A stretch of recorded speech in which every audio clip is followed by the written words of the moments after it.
Na udongo wote huu na haya mawe na hizi takataka zote ambazo mnaziona hapa.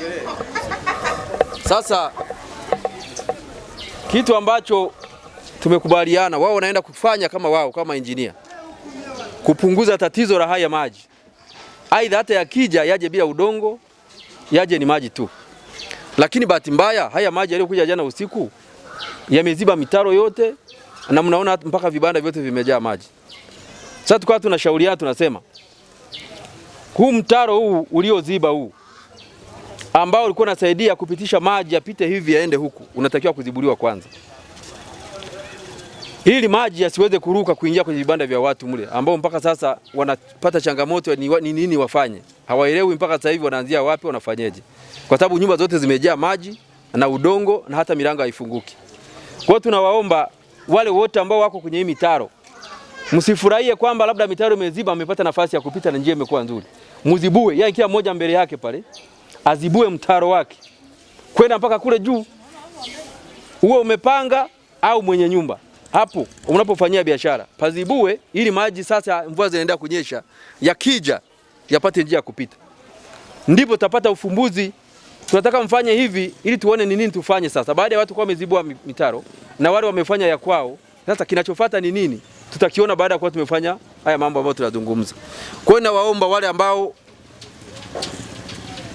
vibanda vyao viko mbele ya huu mtaro wazibue, na waanze sasa hivi, na wale wameenda kuleta mashine kushughulikia kule juu, ili tuone maji sasa yanayokuja. Changamoto kubwa iliyobaki ni ipi? Nadhani nimeeleweka. Kwa majina naitwa Meshak Isaac Ndimugwanku, ni mzaliwa wa Kagera hapa wilaya ya Ngara. Kero yangu ni kama hii hapa. Leo mnatuambia kwamba tuzibue mtaro kama huu hapo, lakini mvua inazozidi kunyesha hapa panajaa kwenye mtaro hapa, wanaambia wananchi wao wanazibua. Je, serikali inaonaje? Haitoagi pesa za kuzibua mitaro kama hizi hapa? Nakuta kila siku mvua ikinyesha, mitaro ikizibwa, tunaambiwa kwamba tuzibue mitaro kila siku. Je, serikali inaonaje kama hili swala kama hili? Haya, kama mfano kuna vitu vimeharibika vya watu kama hivi hapa. Mingo zangu zimeharibika. Kama karibia mtaji mzimu umeenda. Je, serikali inanichukuliaje kama mimi kama hivyo? Mimi ninavyoona, naomba serikali iangalie hili. Na kingine, masuala ya kuya tunapigwa siasa hapa, hatutaki. Hatutaki siasa. Ukiangalia kama huu mtaro upande wa China hamna mtaro. Vile ambao tuzibue mtaro, upande wa China utazibaje mtaro kama hapa? Utazibaje mtaro kama hapa? Mtaro ni hapa mmoja, huko utazibuaje? Na vitu vilivyoharibika ni upande wa chini hapa, vimeharibika, wamebekea watu wengi.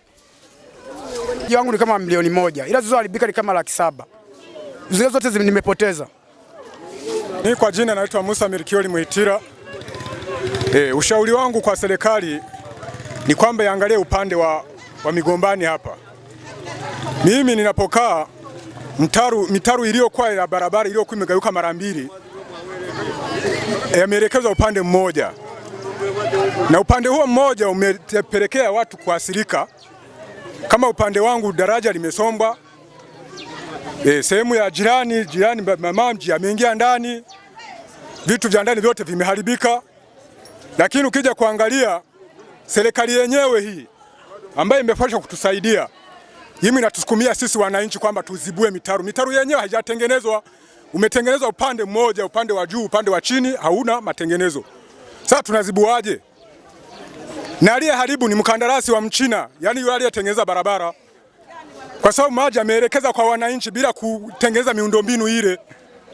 Kwa tunaomba serikali iweze kuliona hili kwa wananchi wake.